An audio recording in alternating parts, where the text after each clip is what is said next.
Right, Michael, are you ready? I'm getting there. Yep. Yep. Wait, hold on. Actually, Yep.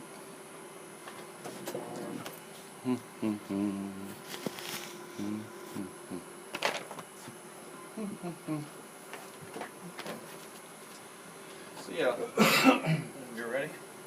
Are you ready? Mm-hmm. Okay. I guess we're all ready then.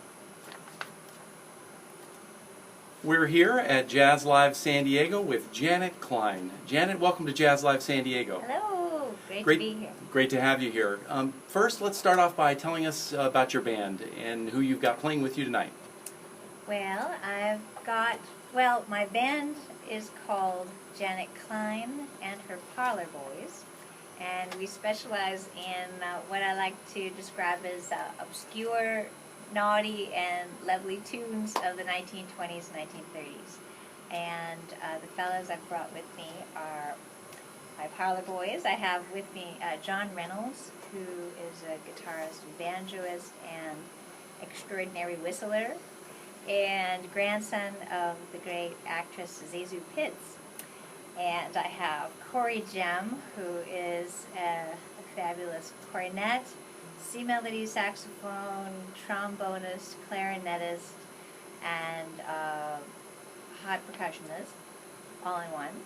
And I have Randy Waltz, who will be playing the piano and vibraphone, who is also a theater organist, when we can get the theater organ. And I have also Mr. Marcus Howell, who plays the upright bass, and then we'll have at it shortly. Excellent. Well, let's talk a little bit about lovely, naughty, and obscure music of the 1910s, 20s, and 30s. How did you get involved in that type of music, being that you're not of that era? Well, it's a long story, and in the days before the internet, you found things in a slower manner. So I think that I was brought to it in a very gradual way. I was really close to the older people in my family. My grandfather was a vaudeville prestidigitator, which is another word for magician who uses sleight of hand. And my grandmother, my aunts, told me all these great stories about his performances and being his assistants and things like that. And also just growing up where I did in San Bernardino, California, which is kind of the desert, a couple hours east of Los Angeles. There was something about the older places in that valley that really called out to me. And now in retrospect, I mean, I've kind of put more of the things together, but we have like these areas, like there's an area on the way to Palm Springs that most people just pass right by, but it's called Redlands, California. And it's like the California dream of the turn of the century. All the orange grower homes are still there, and there's like the beautiful train station, there's places, other historical places that just called out to me along the way, and so I started to just be interested in old things, and along the way I finally made my way to find the music. That's really interesting. I didn't really connect in all the reading that I had done. San Bernardino, and then just popped into my head Route 66. Right. And that old vibe there that you would get from the desert, the edge of things. Well, I even remember growing up, you could smell San Bernardino before you saw it. And what you'd see is there was a big granary, there was the Cooey Ranch, so there was the smell of manure, and as you drove a little further on, it would be the smell of orange growth. And that was still intact when I was growing up, although probably reduced from the olden days, but enough to give me a fascination for that time.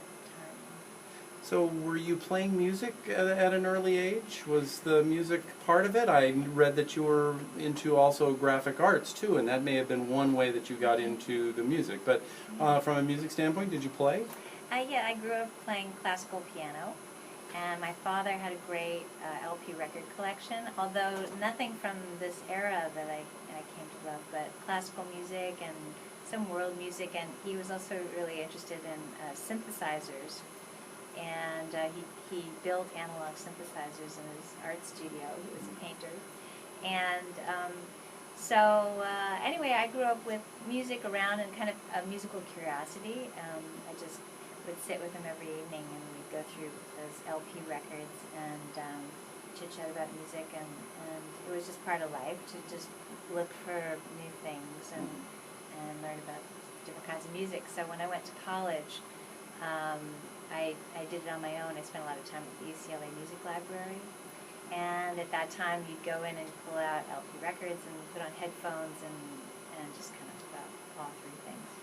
And that's how you found the musical part of this. I started to find music from the 30s, and it's still, well, now with the internet everything is different, but still there aren't as many compilations, commercial compilations that have been put out of music from the 20s and 30s. It's still not that easy to find those companies that have put together that kind of thing. It's much easier to find things from the big band era. Mm-hmm. So do you explore original material of your own? Are you doing any writing of original material, or are you really reinterpreting that music from that era?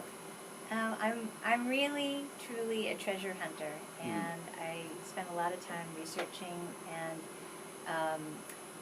when people ask me if I collect 78 records, I always say, well, I really collect 78 record collectors, because they're so good at it, and I don't have enough room, really, to collect everything. So, I've over the years, I've met a lot of people who have really great collections of things that maybe haven't been transferred onto DVD or CD.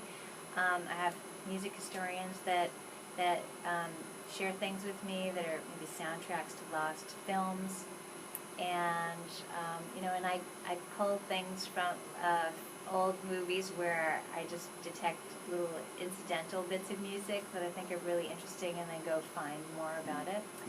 And so it's mostly about hunting up really great rare treasures and then telling everybody about it. Well, over the last over 12, 13 years or more, you've made 7 discs with the Parlor Boys and yourself, starting with in 1998 Into My Parlor, and then in 1998. In 1998, excuse me, and then in 2010, your latest release, Whoopee Hey Hey. Yeah. So has your music changed over that period, or are you finding lots of material still to just kind of go into? Tell us a little bit about that. There's no shortage. There's no Really? shortage of treasures.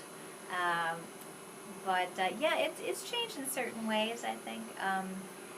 I think that the longer I've been at it, the more daring we've been as far as, getting into more complicated arrangements and taking on things that are a little bit more ambitious. I always thought I was going to, when I really first started, I was just all alone with my ukulele.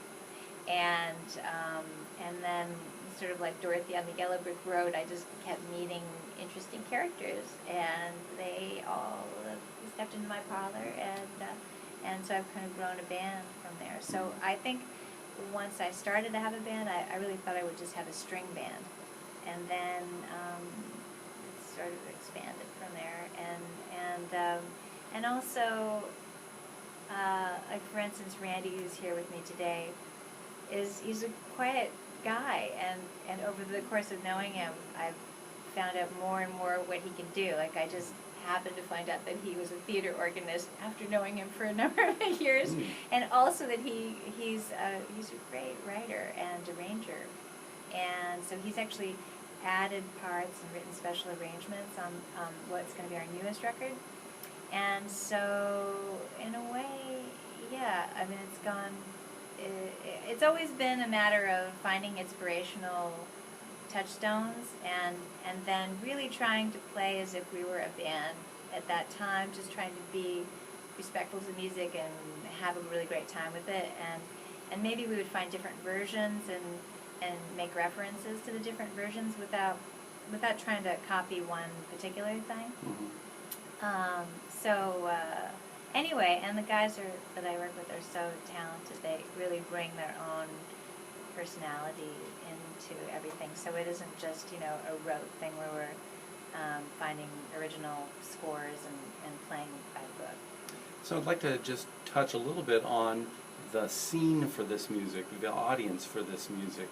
Is that something that has remained constant? Do you have, is it a young person's scene of people that are looking for something different, something retro, or is it more of an older person's scene who maybe can relate, although this music is fairly old now? Yeah, you have to be kind of in your 90s or 100s to Right. have been a flapper or a chic at this point, but there are still some folks around that we meet that did participate in various ways. So I just have one lady friend she just passed away at 104, and another friend of mine, Bob Mitchell, who was a legendary theater organist and had the Bob Mitchell Boys Choir that performed in the old movies in the 40s and 50s. And anyway, so I'm collecting as many stories as I can from people who were there. But I would say that it's really music for all ages. I absolutely see it every show, because it's I don't know, it's like, little ones they don't know why they like it, but I've gotten calls from people saying, my son got in trouble at school for singing banana in your fruit basket, but he likes it so much he doesn't really know why. But anyway, we attract young couples who are sweeties, and they dress up retro and Art Deco Society people, and then I get a lot of animation historian types. The animators come to our shows. I get scientists. I don't know. We get all kinds. We get a very broad range of people coming to our shows. Do you think they're looking for something in particular that they're not able to find in the current popular culture? Well, I know that's what brought me to this. And you've mentioned that in an interview in the Times in 2012, where you talked about that you were trying to reach out toward some things that are meaningful to you, things that fill some yearning for something that seems to be missing in the culture around me. What's missing, do you think, that people are trying to get out of you and your music? I actually think, for me, I'd say that, this music is so well written. It's so well devised. It was a big profession, in Tin Pan Alley days. Publishing song sheets was a really big deal, and so you had full-time lyricists and composers. You had Gershwin and Cole Porter and a zillion of these great composers, and Fats Waller running around. I mean, there were so many great talents at that time, and performing at a very high level. And the bands at that time played in live venues everywhere, from theater pit bands to every hotel and restaurant, nightclubs, where they were playing constantly. And this is in all over the United States, and that there were regional sounds, that maybe the recording industry wasn't so big that people all around the United States had their own kind of sound. So a band in Los Angeles would sound very different from a band in Florida or Mississippi or New York City or Kansas City, and so it's very rich. It gives you all kinds of clues into the past, and and I think people do have a fascination about what was Prohibition like? What do you mean speakeasies? And we came really close here. We had a huge recession, and so there's all kinds of information in this music about what people went through in the Depression, which was way beyond what we just experienced. But we had a brush with something really serious, and it was interesting to hear people referring to that era, because it's not that common that you hear history referred to in contemporary culture somehow, and so you're missing the whole landscape of where you live and the layers of things that are right around you, you know. And I think there's just something really rich to all of that. And I think a lot of the young people are curious about the old dances, and a lot of them are actually digging and kind of learning things and realizing, wow, this was the hot stuff of the day. And a lot of times people will ask after a show, like, what is this music? I've never heard it. What is it? And it covers a lot of territory. You know, it was music from nightclubs. It was music that was used in film. It was music that was on the radio and in sheet music.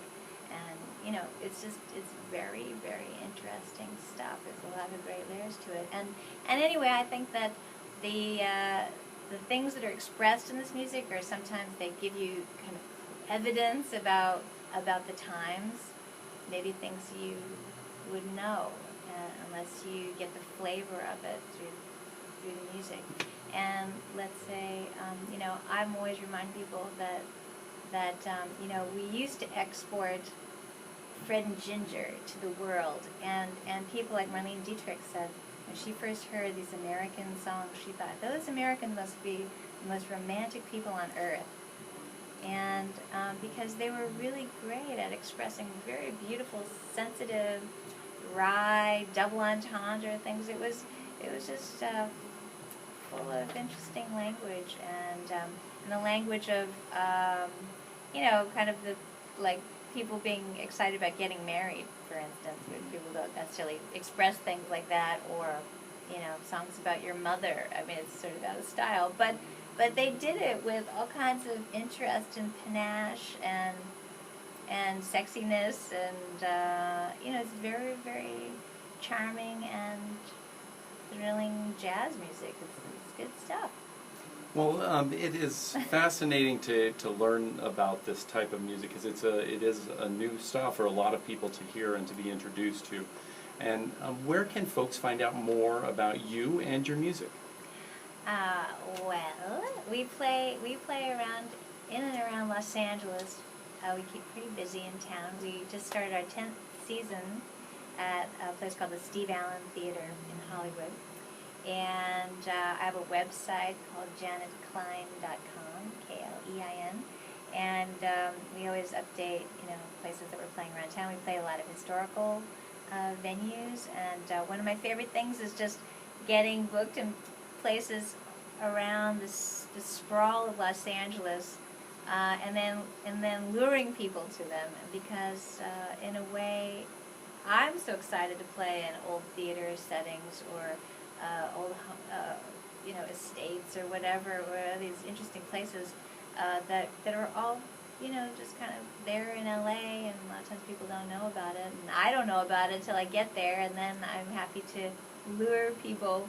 And they're often amazed, you know, that we have a lot of history in Los Angeles. It's sort of just languishing in one way or another. Well, again, it's an honor to have you here at Jazz Live San Diego, and thank you so much for being here. Thank you. My pleasure. Awesome. So much. Excellent. Hey, Jan, I'm going to get a quick station ID.